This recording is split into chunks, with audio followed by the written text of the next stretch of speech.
আমার নাম সুজয়, বাড়ি বাঁকুড়া, বয়স ২৬। আমি সবে একটা চাকরি পেয়েছি বাড়িতে। আমি এক ছেলে, মা ও বাবাকে নিয়ে আমাদের ছোট সংসার ভালোই কাটছিল। আমার খুব বয়স্ক মহিলাদের সাথে বন্ধুত্ব করতে ভালো লাগে, যে কারণে বয়স্কা মহিলারা আমার সাথে বন্ধুত্ব করলে সহজে ভুলতে পারত না। আমি আজ বয়স্কা মহিলাদের নিয়ে অনেকগুলো ঘটনা বলবো। এসব ঘটনার মধ্যে প্রথম যার সম্বন্ধে বলছি সে হলো জয়ন্তী কাকি, যার সাথে সবাই বন্ধুত্ব করতে চায়। জয়ন্তী কাকে দেখতে খুবই সুন্দরী, সবসময় শুধু শাড়ি পরে থাকত। জয়ন্তী কাকিরা কাপালি ছিল, সেই জন্য ওরা কাপড় কম পরত। জঙ্গলে পাতা কুড়াতে গেলে অনেকেই পর্যবেক্ষণ করত তার কাজের। জয়ন্তী কাকির সাথে অনেক ইয়াং ছেলের বন্ধুত্ব ছিল। অনেক সময় তারা গল্প করার জন্য কাকিকে ডেকে নিয়ে যেত, কেননা কাকির চেয়ে ভালো গল্প কেউ করতে পারে না। সবাই একরকম পাগল প্রায় কাকির সাথে গল্প করার জন্য। আমি অনেকবার ক্রিকেট খেলার মাঝে জলখাবার বাহানায় কাকিদের বাড়িতে জল খেতে গিয়ে কাকিকে দেখে আসতাম। কাপড় কাচার সময়, বাসন মাজার সময়, উঠোন ঝাড়ু দেওয়ার সময় সহ অনেক কাজের মাঝে কাকিকে সাহায্য করতাম। এতে আমারও বেশ সুবিধা হতো, অনেক কিছু দেখার সৌভাগ্য হতো। বন্ধুরা, তোমরা নিশ্চয়ই বুঝতে পেরেছ আমি কিসের কথা বলছি। তাদের বাড়ির অবস্থা ভালো ছিল না। স্বামী ও তার এক ছেলের নিয়ে ছিল সংসার পাটকাঠি, আর ছনের বেড়ার বাড়ি ছিল কাকিদের গ্রামের দিকে বাড়ি। সেই জন্যে সকালের দিকে উঠে ওনার স্বামী কাজে যেত আর ছেলে পড়াশোনা করত। শহরে ছেলে আসতো না বাড়িতে, ওনার স্বামী কোনো দিন আসতো, আবার ৪ ও ৫ দিন আসতো না।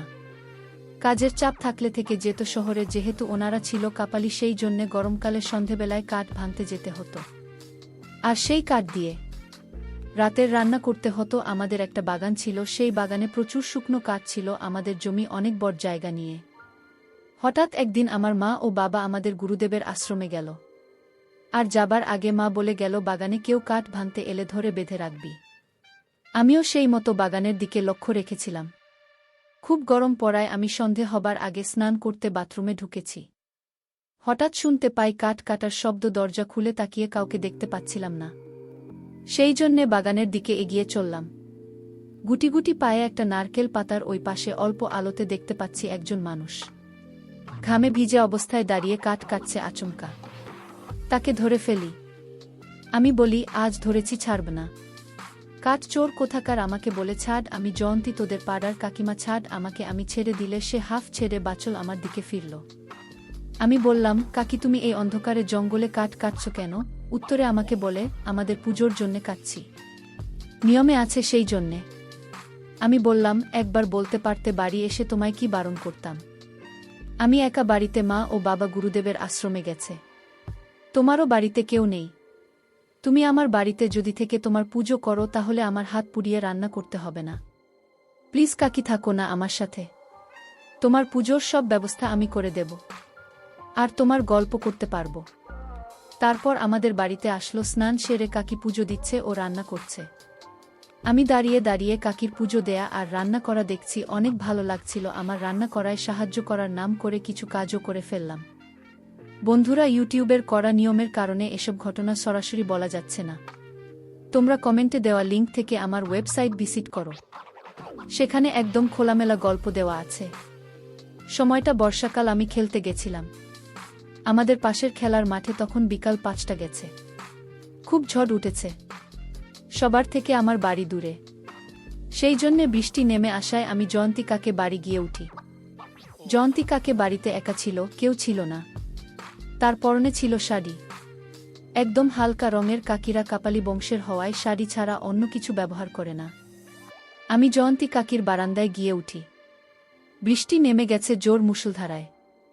আমাকে জয়ন্তী কাকি বলে যে, বাড়ি যেতে পারলি না? আমি বললাম, বাড়ি যেতে যেতে পুরো ভিজে যাব, সেই জন্যে আর গেলাম না। কাকি আমার থেকে 2 ফিট দূরত্ব নিয়ে দাঁড়িয়ে আছে। বৃষ্টি আরও জোরে নামতে থাকে, যেমন হাওয়া তেমন বৃষ্টি। কাকিদের বাড়িটা ছিল ঘরের চাল আর চারপাশে বেড়া দেওয়া। কাকি আমাকে বলল, তুই দাঁড়া, আমি হাঁড়ি কেন ধরিয়ে আনি, বলে ঘরের দিকে গেল। আমি ঘরের দিকে চোখ যেতেই দেখি কাকি মাটিতে বসে হারিকেন জ্বালাতে ব্যস্ত। এরপর জয়ন্তী কাকে সন্ধ্যা দেবে বলে আমাকে বসতে বলল। বারান্দায় প্রদীপ জ্বালালো, আর ঘরেও হারিকেনের আলোতে ঘর পুরো আলোকিত হয়ে আছে। কোনো রকমে উঠে কাপড় ঠিক করে বৃষ্টির মধ্যে বেরিয়ে বাইরে গেল। কোনো ছাতা ছাড়া একটু পরে এসে বলল, তুই বাড়ি যাবি না? আমি বললাম, বাড়িতে কেউ নেই। জিজ্ঞাসা করল, কোথায় গেছে? আমি বললাম, মা মামার বাড়িতে। আর বাবা কাজের সূত্রে বিদেশে। সেই কথা শুনে বলল, তাহলে তোর খাওয়া দাওয়ার কি হবে? আমি বললাম, ওই নিজেই যা পারছি তাই করছি। আমি কাকিকে মিথ্যে বললাম, কারণ আমার খাবার হোটেল থেকে আসে প্রতিদিন আর কলেজ ছুটি, তাই বাড়িতে একা থাকার সিদ্ধান্ত নিয়েছি। জয়ন্তী কাকি এটা শুনে বলল, তাহলে তুই খেয়ে যাস। আমি বললাম, কি খাব? কাকি বলল, ঘরে কিছু খাবার আছে, খেয়ে নে পর। কাকি সন্ধ্যা দেবে বলে হাতে একটা প্রদীপ, ধূপ ও জল নিয়ে চারিদিকে ছ্যাটাতে লাগল, আর তার হাঁটা চলার জন্যে কাপড় অগোছালো হয়ে যাচ্ছিল, কিন্তু সেদিকে তার খেয়াল নেই। আমার বেশ অস্বস্তি হচ্ছিল। তাকে সন্ধে দিয়ে পুজো সেরে পা ধোবার জন্য বাইরে এগিয়ে গেল। আমার হাতের প্রদীপটা নিভিয়ে হঠাৎ এক ঘটনা ঘটে। বসল কাকি পা ধুতে গিয়ে বৃষ্টির কাদায় পা পিছলে বারান্দার বাইরে পড়ে গেল। চিৎকার করে উঠল, বলল, ও মা গো, মরে গেলাম গো। আমি তাকিয়ে দেখি কাকি পুরো কাদায় পড়ে আছে আর ব্যথায় কান্না করছে। আমি গিয়ে কাদা থেকে টেনে তুলতে গিয়ে পুরো ভিজে গেলাম। কাদাও লেগে গেল। কাকি ভারী হওয়ায় আমি তুলতে পারছিলাম না। কষ্ট করে তুললাম। কাকি আমাকে বলছে, খুব লেগেছে। আমি বললাম, কোথায়? কাকি বলল, কোমর, পা, হাত, পিঠ ও আরও বিভিন্ন জায়গায়। কাকির পায়ে লেগেছে বলে কাকি হাঁটতে পারছিল না। আমাকে বলল, তোর পিঠে করে নিয়ে চল। আমি কোনো রকমে জয়ন্তী কাকিকে ভরে এনে খাটে বসালাম আর জিজ্ঞাসা করলাম, কাকি, তোমায় কি একটু তেল মালিশ করে দেব? কাকি বলল, তুই পারবি। আমি বললাম, আমি দেখেছি তেল মালিশ করা, তোমায় আমি 1 ঘন্টার মধ্যে সুস্থ করে দেব। তো আমি কাকির কথা মতো তেল নিলাম ও হাঁড়ি কেনে গরম করে প্রথমে কাকির পায়ে মালিশ করলাম। ধীরে ধীরে পায়ের ব্যথা একটু কমতে শুরু করেছে বলে কাকি ঘুমিয়ে পড়ল, আর আমিও সুযোগ বুঝে কাজ করে নিলাম। বন্ধুরা, ইউটিউবে করা নিয়মের কারণে এসব ঘটনা সরাসরি বলা যাচ্ছে না। তোমরা কমেন্টে দেওয়া লিঙ্ক থেকে আমার ওয়েবসাইট ভিজিট করো, সেখানে একদম খোলামেলা গল্প দেওয়া আছে। পরের দিন ছিল দুর্গাপুজোর 1 মাস আগের বর্ষাকালের সময়। আমাদের গ্রামের প্রচুর পুকুর ছিল। কেউ মাছ চাষ করত, কেউ জল জমিয়ে রাখার জন্যে ছোট ছোট ডোবা কেটে রাখত জমিতে জল দেওয়ার জন্যে। কিন্তু সেই পুকুরগুলোতে মাছও হতো প্রচুর, তবে ছোট ছোট মাছ হতো বলে অনেকেই ধরত না।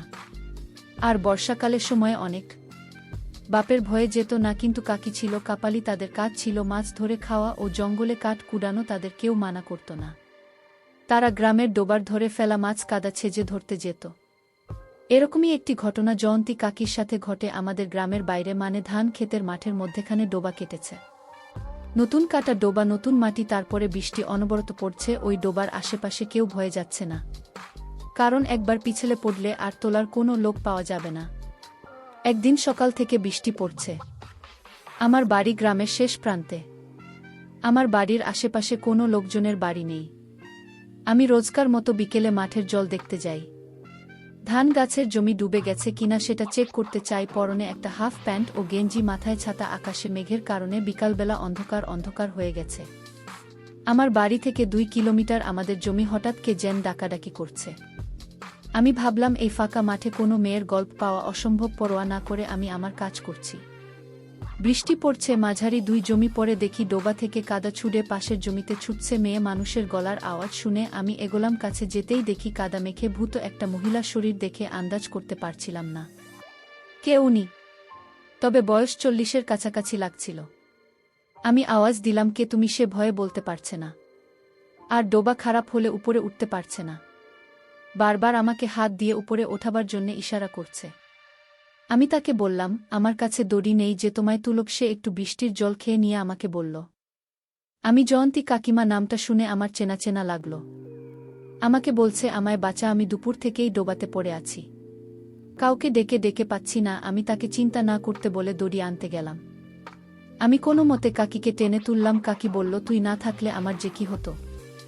আমি কাকিকে বললাম, তোমার জীবন বাঁচলাম, তুমি আমাকে কিছু পুরস্কার দেবে না? তাকে বুঝে গিয়েছিল আমি কিসের পুরস্কার চাচ্ছি। প্রথমে কাকি দিতে চাইছিল আমার অনেক রিকোয়েস্ট। এরপর কাকি আমাকে পুরস্কার দিল, যেটা আমার জীবনের সেরা পুরস্কার ছিল। কাকার মধ্যে এরকম পুরস্কার পাওয়া আসলেই ভাগ্যের ব্যাপার। মাঝে কয়েক মাস কেটে গেল। আমি চাকরির জন্য শহরে চলে গেলাম। সময়টা ছিল গরমকাল। ভাবছিলাম, গোয়া ঘুরে আসলে মন্দ হয় না। অফিসের ছুটিতে বাড়ি ফিরে ওখান থেকে ব্যাগ গুছিয়ে বেরিয়ে যাব। ঠিক করলাম টিকিটটা ট্রেনের কাটব। ট্রেন জার্নি খুব আরামের ও ভালো লাগে। অফিসে ছুটির আবেদন দিয়ে সোজা 25 দিনের ছুটি নিয়ে বাড়ির পথে রওনা দিলাম। বাড়ি ফিরে নিজের মতো গোছগাছ মরছিলাম। হঠাৎ কাকির কথা মনে পড়ল। এই সময় তো কাকিদের বাড়িতে কেউ থাকে না। ভাবলাম একবার কাকিকে বলি, যদি যায় তাহলে ট্রিপটা জমে যাবে। সেই মতো সন্ধ্যার দিকে গেলাম জয়ন্তী কাকির বাড়িতে। দেখি আমার জয়ন্তী কাকি ছোট একটা কাপড় পরে সন্ধ্যায় মগ্ন রয়েছে। লুকিয়ে লুকিয়ে গেলাম আর সারপ্রাইজ দিলাম। কাকি ভয় পেয়ে গেল। আমি সাথে সাথে বললাম, আমি সুজয়। কাকি বলল, এতদিন পর তোর এই বুড়ি কাকির কথা মনে পড়ল? আমি বললাম, অফিসের কাজের জন্যে বাড়িতে আসার সময় পাই না, সেই জন্যে এত দেরি হলো। আমি কাকিকে বললাম, দিন যত যাচ্ছে তুমি তত সুন্দর হয়ে উঠছ। কাকি বলল, তুই আর বাহানা খোঁজার মতো কথা বলিস না।